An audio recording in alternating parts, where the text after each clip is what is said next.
Sunday of the new year 2021. My talk today is called Untethering the Soul. And it was inspired, loosely inspired, I'll say, by the book Untethering the Soul by Michael Singer, which is our book club pick that we are starting this Tuesday. And this book is in a grouping of books among my friends who will tell me, myself included, that there's a couple of books in our library that we read over and over. And also like the Four Agreements, right? That's a book that I read at least every 2 years, but usually every year. All right, this Michael Singer book, Untethering the Soul, is one of those books that is just so good to dive into again and again. It's the Untethered Soul, and we started it last week. Oh, you already started it? Yeah. Oh, okay. Well, I Well, mean, we're reviewing it. We started reading it, but I think we're yeah. Actually, we are starting it. Okay, never mind. okay. Well, wherever everybody is with it, you don't even have to book. Just join our book club next Tuesday at 10 a.m. if you would like to. So here we are, the second Sunday of the month and the second Sunday of the year.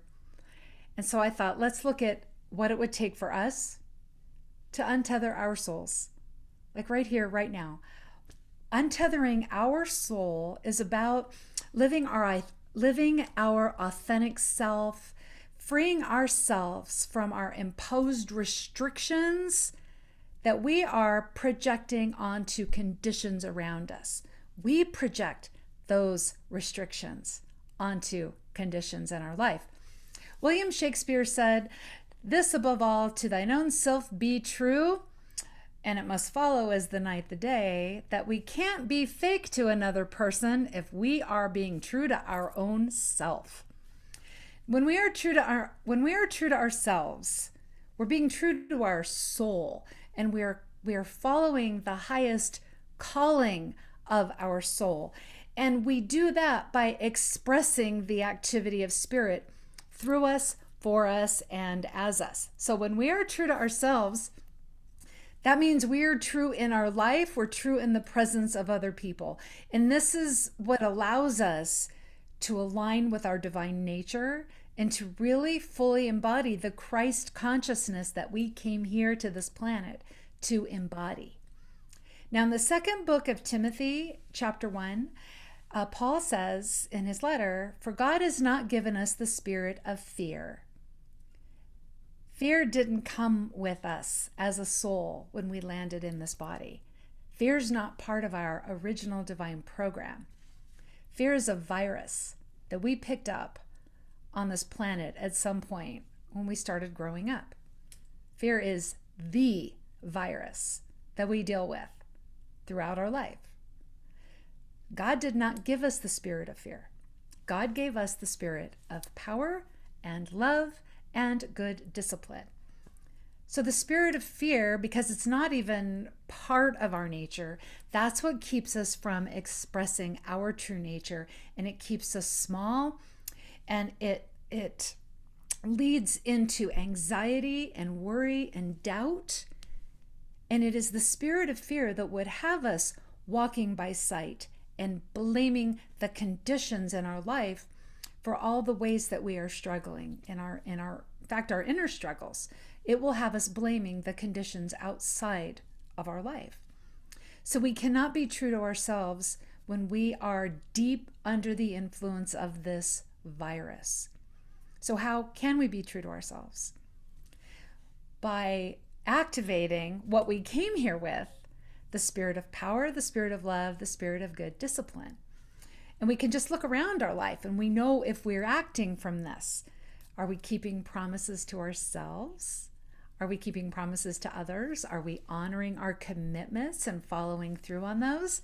Are we making decisions that honor the divine in us and the divine in other people? If we are not doing those things, then we're being controlled by that virus. You know, we can get a cold virus, we end up staying in bed. It kind of slows us down, right? We don't get to really do the things we love to do. It's the same thing with the virus of fear. And that's how the virus of fear controls our life. And if the virus of fear is controlling our life, you can bet that our mind then does not have control over it. And so with anxiety, with the worry, with the fear, we can feel like we're spinning out of control. And then we can get caught up in something called the negativity bias. And a negativity bias is when we are searching on purpose, like all the time, for the scary things. Now, this was really helpful to our ancestors. Thousands of years ago, who would get up at the crack of dawn. They'd creep out of their cave to go hunting and gathering for their family and their tribe. And their negativity bias would help them scan the environment for the bigger predators who might be stalking them. But it's not as helpful to us. As we get focused on these conditions, suddenly we feel like the conditions out there are those big predators that are stalking us. So now we start blaming the conditions for where things are not working in our lives. We're walking by sight. We are walking by sight. There's a Buddhist story about where they're really just comparing the mind to a wild horse. That if you try to ride a wild horse, the wild horse will take you wherever it wants to go. But you train this wild horse, and I believe you also have to train yourself, because if the horse is trained but you're not, it still may end up taking you where it wants to go. I had this experience when a friend of my mom's stayed with my sister and I while she was traveling with my dad for a few weeks over the summer. And this woman, her name was Cookie, I remember her. She had a horse. And she told me, Deanna, you can go ride this horse whenever you want to. So one day I went out there and I got the bridle on it, but I didn't know how to put the saddle on. So I just got on it bareback. And I was wearing shorts and sandals. And I got just out of the corral and my sandals fell off. And we got just kind of over the hill of our backyard and started walking down the trail. And I just slipped right off the horse and fell onto the ground. The horse, it just kind of looked at me like, yeah, good try. But then I had to take the horse and walk back through the pine needles with bare feet. And, riding a horse bareback in shorts didn't do me much good either. So I had to learn something about what it meant to ride a horse. So we're training the horse, but we're training ourselves. We're training ourselves.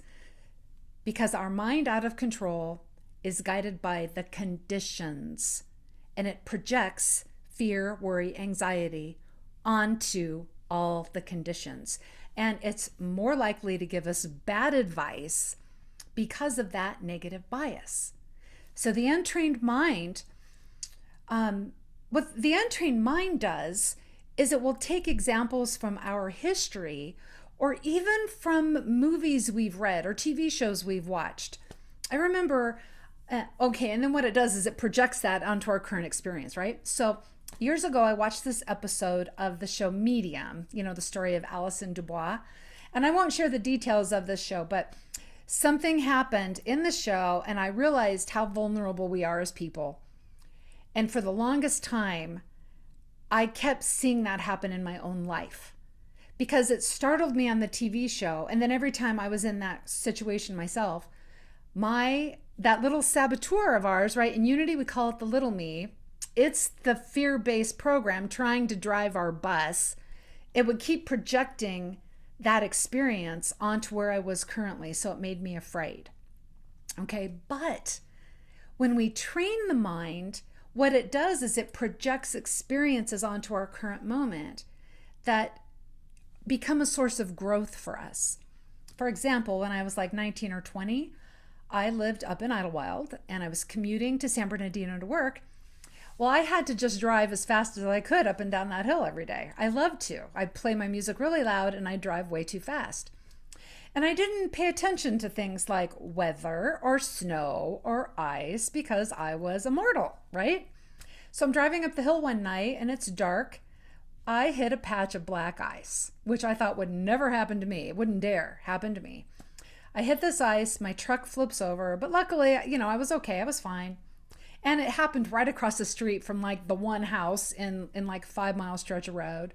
And so everything worked out. Everything worked out. I was okay. My truck just had to be flipped over and I drove away. But every time up to this day of my life, if I get in my car and there's wet, rainy weather, cold, icy weather, that moment in time, okay, that little me there projects it into the current moment.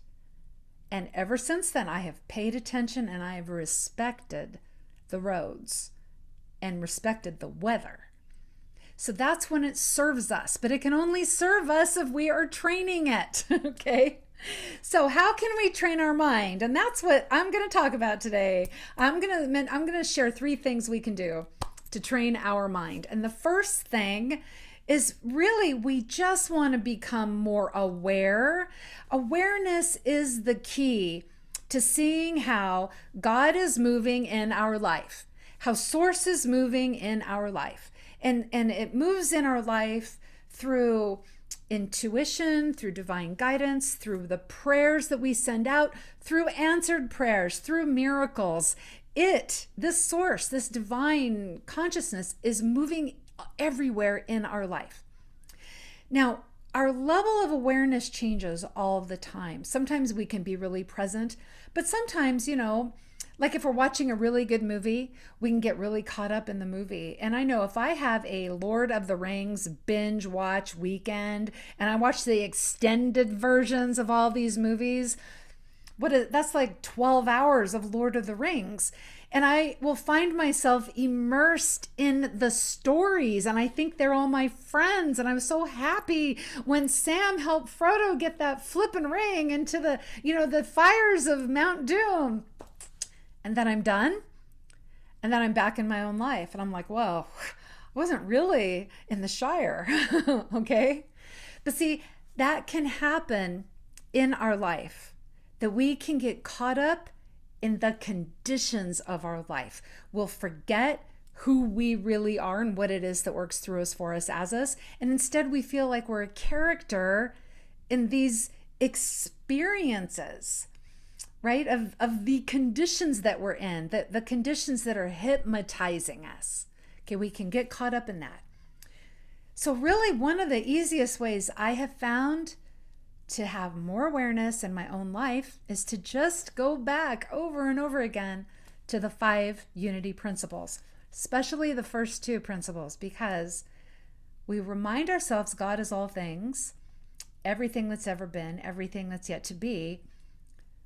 And that's everything. That covers everything. There's not one thing that is here that is not an emanation of God, of this divine energy, right? Source, substance, creative substance, whatever you want to call it. So if God is all things, that means me. That means me and my ideas and how I'm inspired and how solutions pop up that guide me, that will guide me to work through conditions. Right? So God is all things. And this is our training. This is part of our mind training. And then we can remember, okay, if God is all things, then what's going on out there? It's just an experience. It's an experience in our life right now. We're having the experience for sure. But in our training, we can become aware that God is moving through all of that. Right? God is moving through all of that, but we have to shift our focus from what we're projecting onto those conditions. Right? We shift our focus. And I like to think of Star Wars. I like to just think of Star Wars for fun. But in Star Wars, when Luke was first being trained to have awareness of the Force, what did Obi-Wan Kenobi do? He put a big helmet over his whole head so Luke couldn't even see. He had to turn into his inner senses to sense the Force. He couldn't get caught up in the conditions, right? In his environment. He had to tune into his inner senses. So when we do that, we're becoming more aware ourselves of how God is moving in every area of our life. That Source is always expressing and active. It's active in every part of our life. And we become aware of that activity so we can do the second thing that helps us to train our mind, which is to remember that we have an infinite source of vital force energy moving through us, for us, as us, all the time.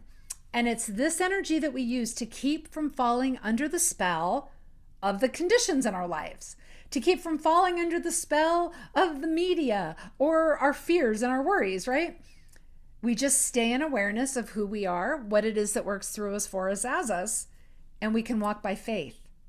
That means we're solution oriented, right? We see solutions just pop up in our every area of our life. This is what makes us a force for good, so that we can still participate with life, whatever is going on out there.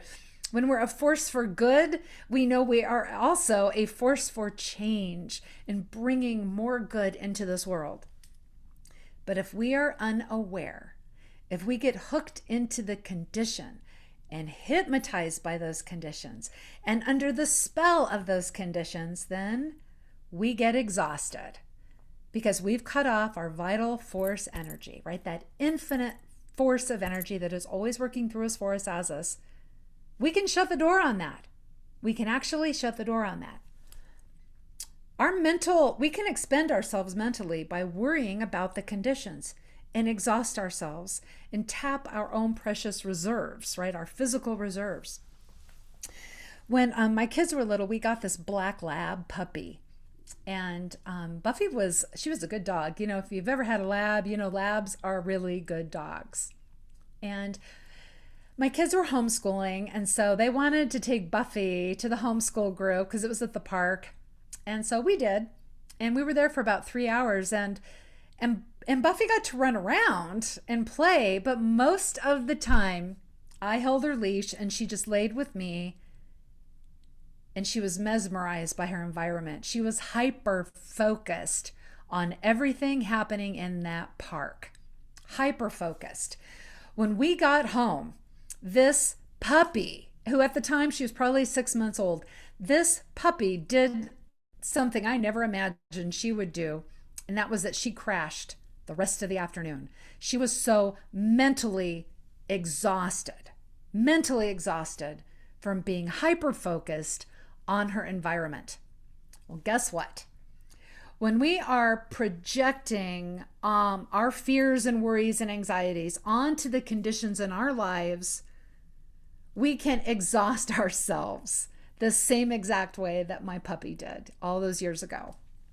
We're not designed to exhaust ourselves focusing on our worries and anxieties. We are designed to be a portal, right? We have our heart center right here. This is a great central sun. Okay, it is a portal way. And the great central sun, that's what I like to call source energy sometimes in its pure form. The great central sun is the light that emanates out into everything. And each of us have our own individuated connection to it, but it's there always shining, available to us all the time. So we have to allow it. It's always there, always giving itself to us. It can't not give itself to us, right? Because it's designed to just keep pushing through us, keep coming through us all the time.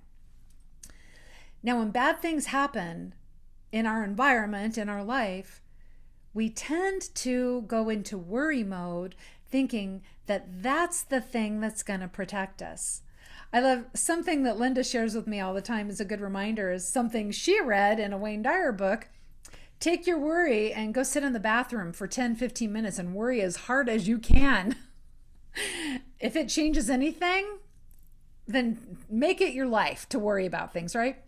But what we learn is it doesn't actually change anything. It doesn't change anything. We get bombarded then by our conditions and what they mean to us when we are in worry mode, right? We get bombarded with even more of the worries and conditions, and they dictate the next thing that we do then. We act out of worry. We act out of anxiety.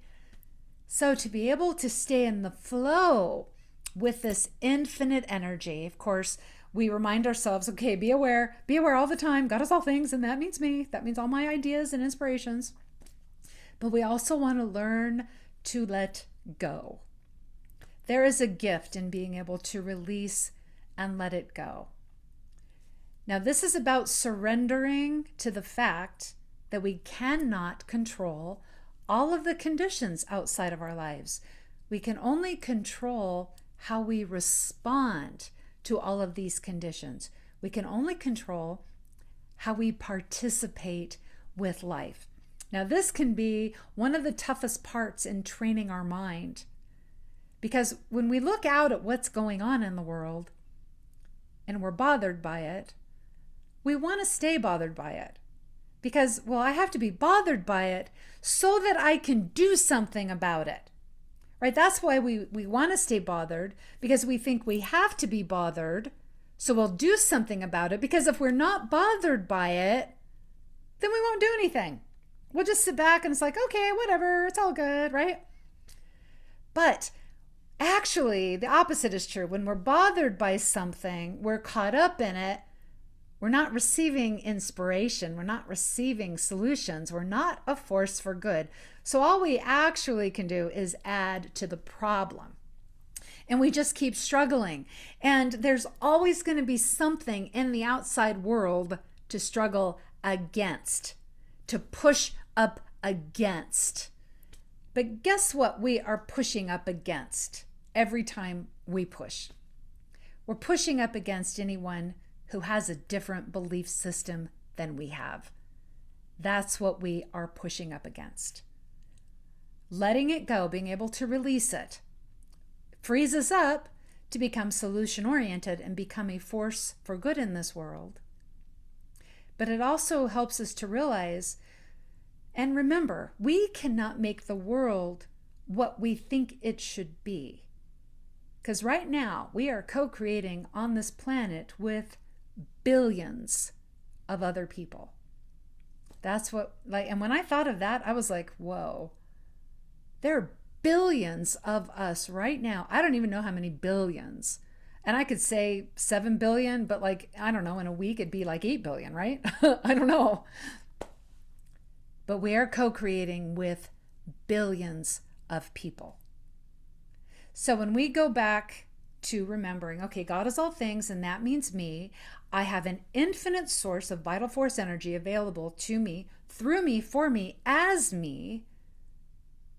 And when I release all this and what I think it should look like, how I think it should be, what I think is right, when I just release all that, it opens this door so we can step into our role as a peace generator, right?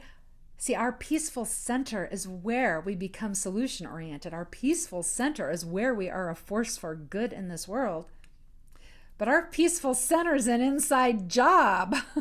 So when we are stuck out here in the conditions, we're not so good at also being a peace generator in our own life.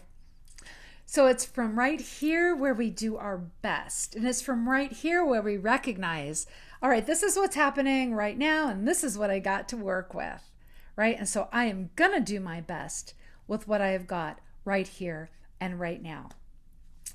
So these are just the 3 things. These are just 3 little things. 3 little things that we can start with right here and right now, in this moment, right? Expanding our awareness, remembering God is all things, everything that's ever been and everything that's yet to be. And that means me.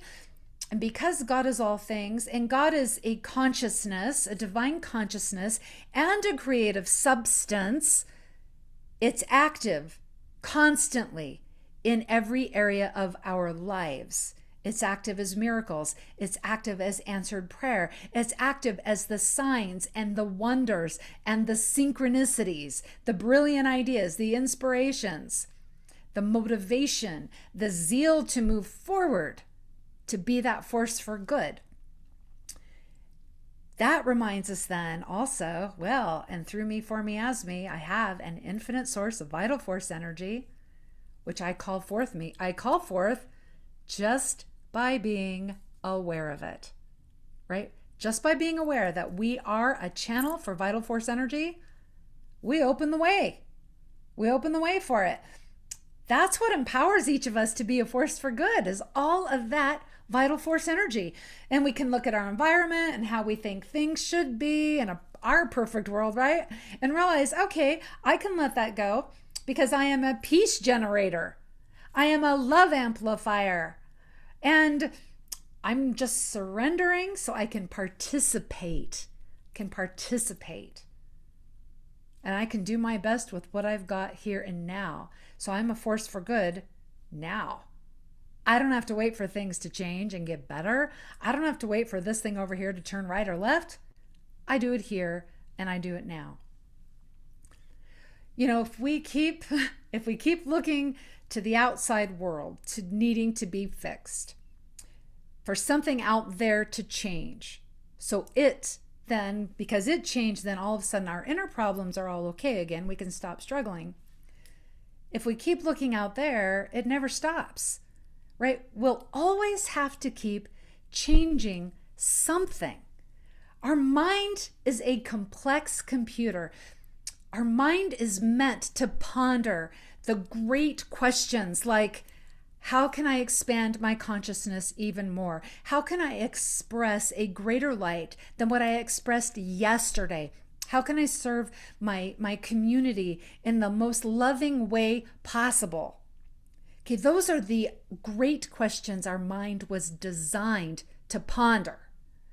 But instead, we might get focused on tasks that it cannot succeed at. Like, well, how can I change how this person eats, votes, and prays, right? How can I change them so then my world will feel better? How can I change that person over there?